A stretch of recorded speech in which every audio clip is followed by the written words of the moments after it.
welcome to Timecop. Finally doing a Van Damme movie. So, let's move on. The movie opens up with 1860s Georgia, and we see a Confederate soldier group, I guess, heading back to the station, and we see this guy threatening them to give up the gold that they've collected. And you can tell from this guy's accent that he's not part of the 1860s time frame or era. He definitely used time travel to get back to this decade, and this happens.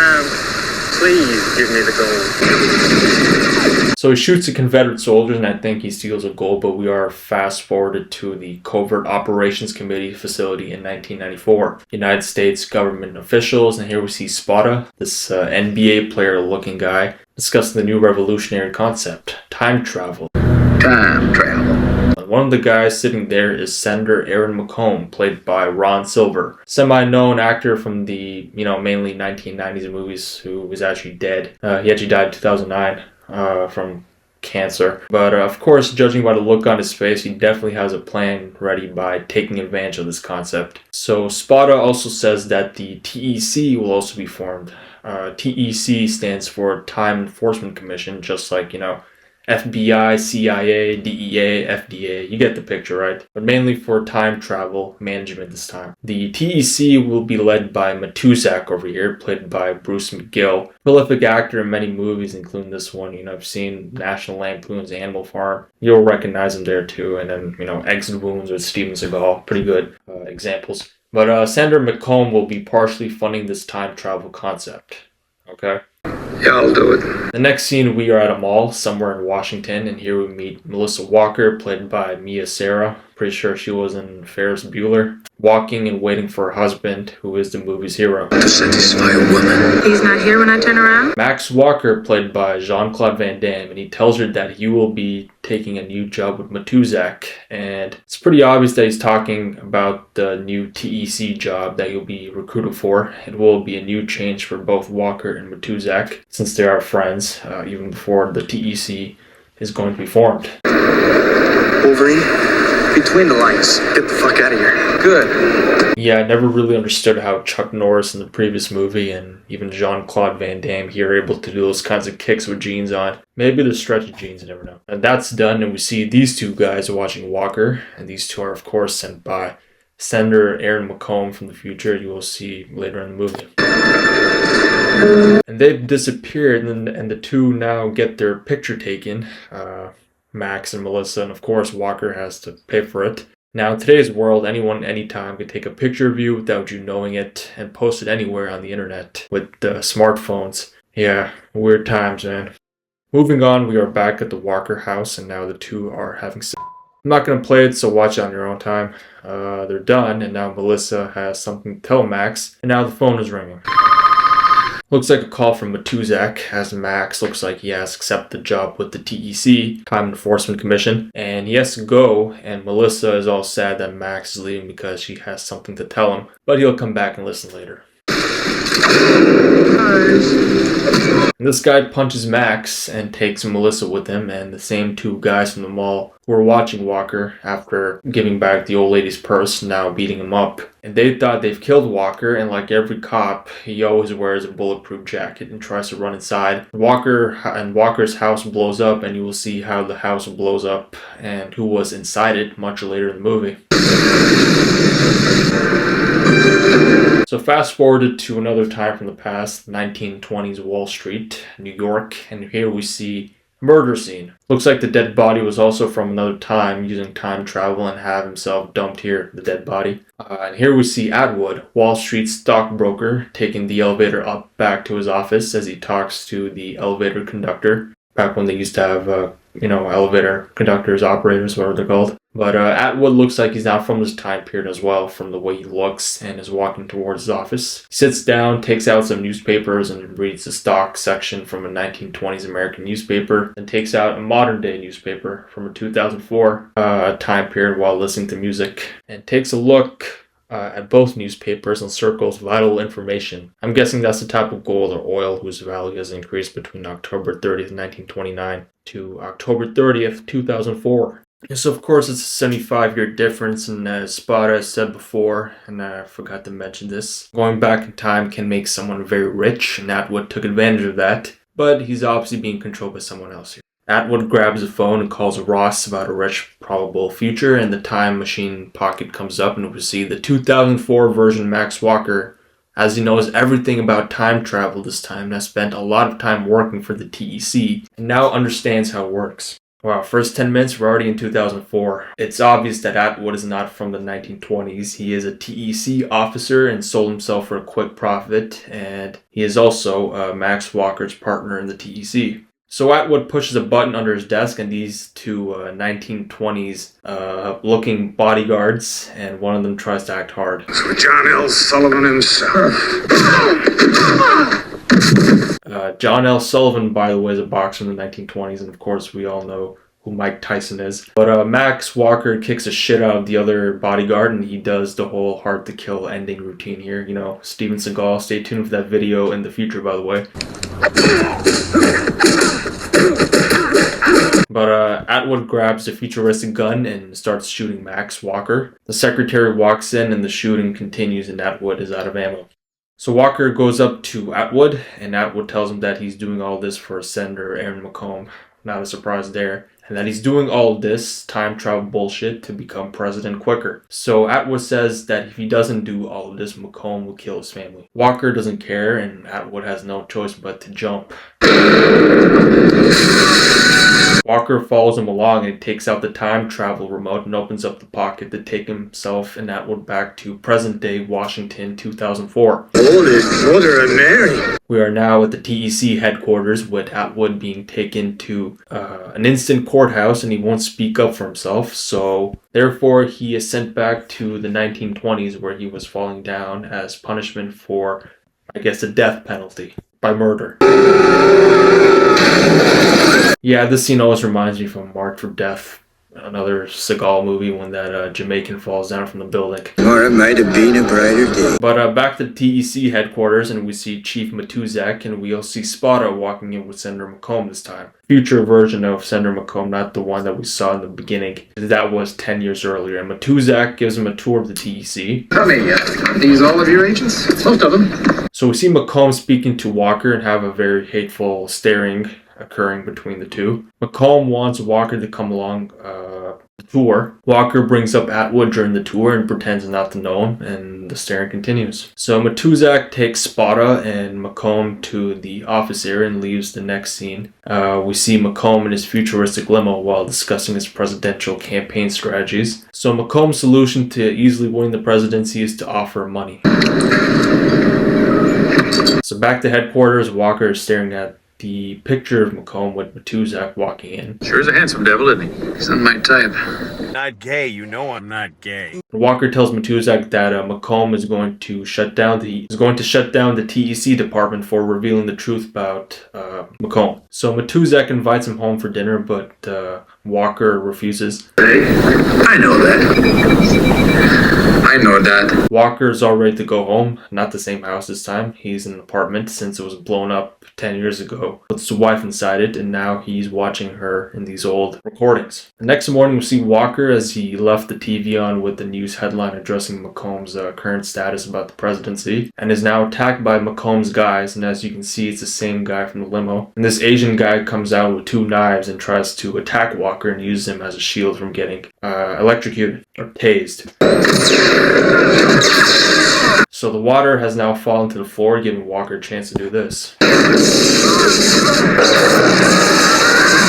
Ending it off with the Van Damme splits outside Walker's apartment, we see his new partner Fielding, since we have seen what happened to Atwood, his previous partner. Everybody freeze! I'm a cop! So we're back at the TEC headquarters. Walker and Fielding are headed towards Matuzak's office, and she has to stand outside right now, and just like Dirty Harry, and even Eddie Cusack from Code of Silence, he doesn't need a partner. Fucking this machine again, I'll break your neck. Sorry, Chief. Yeah, I couldn't play that part. Watch that one on your own. Just a naked woman being fantasized by Ricky here. Virtual reality, using that VR tool. But Ricky tells about the next available ship to take for time traveling, so Walker and Fielding are ready to go. She looks just like the Vollmer. Vollmer twins. Who are the Vollmer twins? I didn't even know who the Vollmer twins are. They never come up anywhere in the movie. Useless comment. But Walker and Fielding are getting ready for liftoff, I guess, before the two take off. They are getting their, I guess, a physical checkup before they time travel. But Matuzak tells the two to relax, and Fielding takes out a picture of her parents to lower the stress levels. And now it's time to go.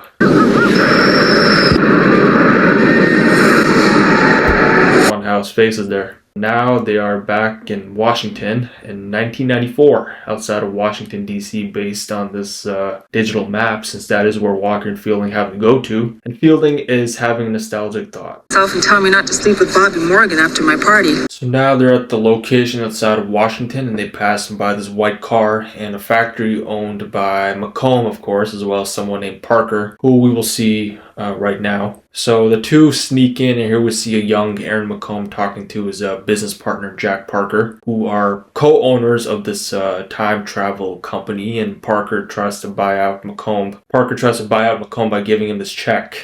If I were you, I wouldn't cash that check. Ah, yes. The older 2004 version of Aaron McComb has now entered again with his security. It's all part of the plan to become president, by the way. Are you supposed to be his father? Do I look that old? Yeah, you do. Look at the gray hairs on your face as opposed to your younger self next to you. So the older McComb hits Parker for interrupting him, and now Walker and Fielding are ready to barge in. Walker now has a gun pointed at the older 2004 McComb, joins him on the ground floor and hands him this document with all the details of his so-called fundraiser. Top 10% will get richer. The other 90% can emigrate to Mexico where they can live a better life. So after listening to all this just makes so much sense. And as a once teenager like myself, I just used to watch the movie because of the fighting and the violence. I never really cared about the story just as much as I do now. McComb's guys grab Walker, and this guy comes back alive. If you remember the fight in Walker's apartment. That's the beauty of time travel, by the way. And of course, Fielding is all part of McComb's plan, just like Atwood. Funny, it's always the partners who tend to be untrustworthy. So the older McComb kills his business partner, Jack Parker, and now we see a fight. Alright, so the young McComb tries to go for the gun. Walker kicks him, leaving him the scar. Whoa. Now, older McComb is talking to himself again and gives him the contract that he owns the time travel company by himself since Parker is now dead. Would you do me a favor? Would you lay off the fucking candy bars? So young McComb does look a little chubby here. So Walker starts shooting at the same guy that tried to electrocute him at his apartment, or tase, and tries to freeze him by using this gas coming out of the pipe. Have a nice day. Older McComb is still here, and of course his pathetic ass is using Fielder as a bodyguard. I don't want to fight a woman.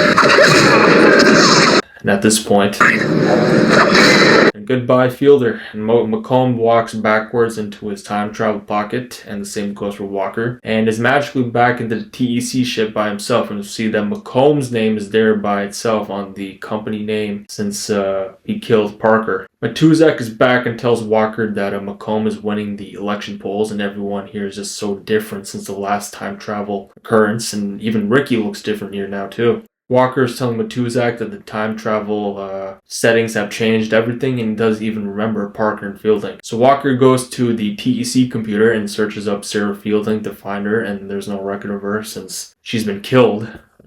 Because we're now in 2004, and that was 1994. But Matuzak asks Walker a personal question to make sure that he isn't lying about this whole best friend thing. So we see older McComb again and his chief of staff talking about nonsense, offering him some snacks, probably crackers.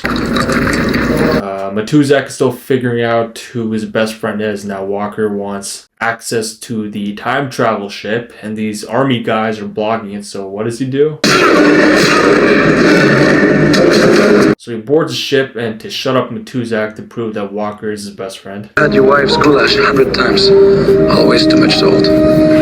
Well, there you go. The army have been alerted and warning Matuzak to stay away from the ship's controls. But he gets shot, but at least Walker made it to Washington in 1994 once again. The army guys are burned to death.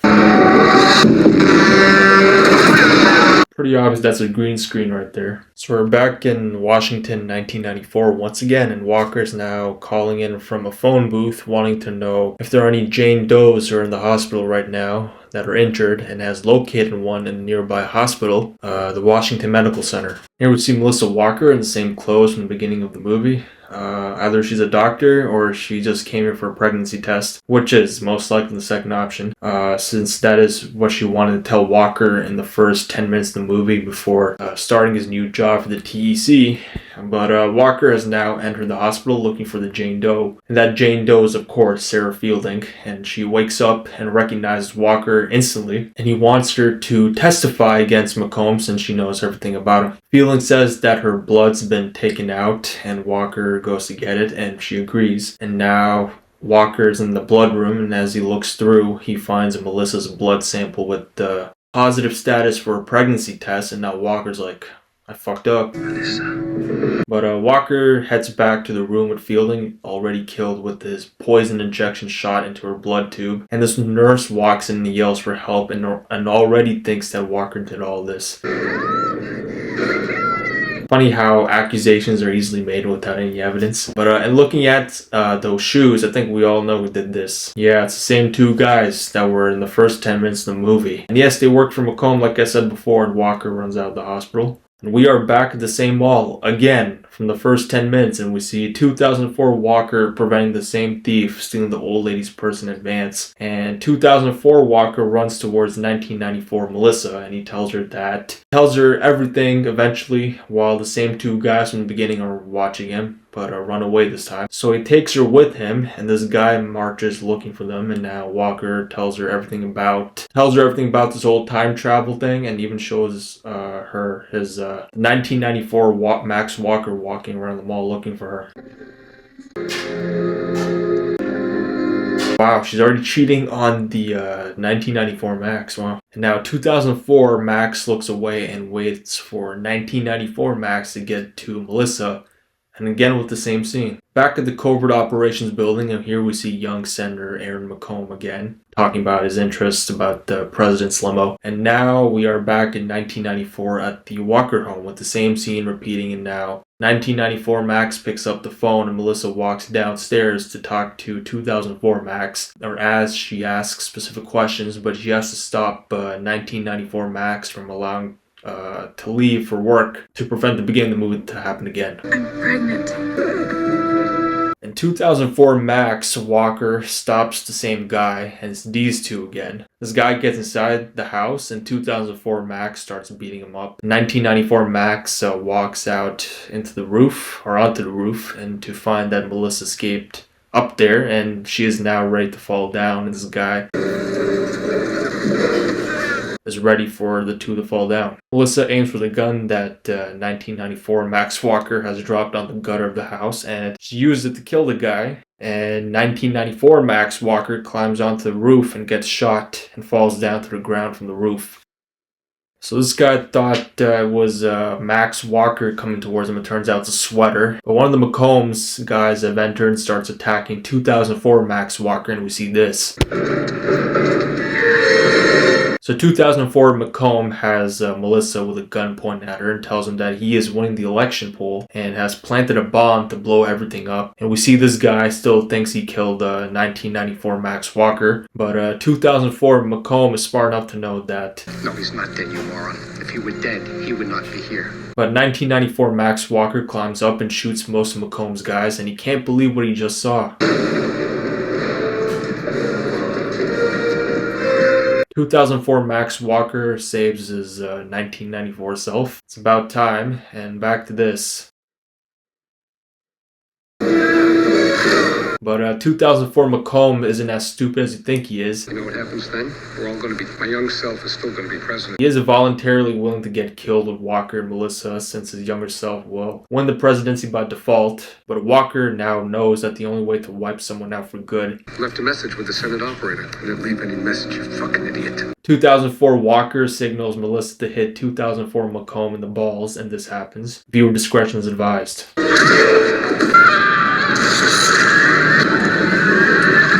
And now Senator Aaron McComb never even existed. Think about that. So 2004 Walker walks out with Melissa, and the bomb goes and lays Melissa down with 1994 Max so they could wake up together from this moment. And now back to 2004, and we see that the company is now back to just being owned by Jack Parker and back to reality. 10 years ago, McComb left his office, disappeared. Nobody's ever seen him since. And here we see Fielding, the real Fielding before the programming of Aaron McComb, back to reality, and Fielding's now happy after hearing this. Bobby Morgan's still waiting for a second chance. And now he's back home. We see Max Walker with his son and Melissa since she was pregnant with a baby boy. To tell you. And that's it. Timecop 1994, directed by Peter Hyams. But anyway, fantastic movie, highly worth watching, and for all you Jean-Claude Van Damme fans out there, no doubt that this is probably in your top 5 best movies, which is a must. You know, I think it's really well, fun to watch. I always thought Jean-Claude Van Damme spoke like Elaine Delon. I don't know if it's just me or not. There is a sequel to this movie starring Jason Scott Lee, who you all probably know as Bruce Lee from the movies from the 1990s. The Bruce Lee Story, I think that's the name of the movie that he was in from 1993. If there are any Bruce Lee fans out there, as well as who else in that movie? Thomas Ian Griffith from Cobra Kai and the 80s Karate Kid movie is also in the sequel for Timecop. Both are in that sequel called Timecop 2 and the Berlin Decision, which came out in 2003, as well as a TV show in 1997 based on this movie. But that ended early since the show wasn't as popular as the movie from 1994. Which leaves me with the concluding question of why bother with all the remakes and the TV show spin-offs? Come on, just leave the movie as it is, because some of these movies are not worth the regeneration of some kind, since most guys are not Jean-Claude Van Damme. Well, I'll just leave it there. See you in the next episode. I'll be doing Jason Statham's Beekeeper from 2024 this year. See you soon, and watch away, and like, comment, and subscribe. See you soon.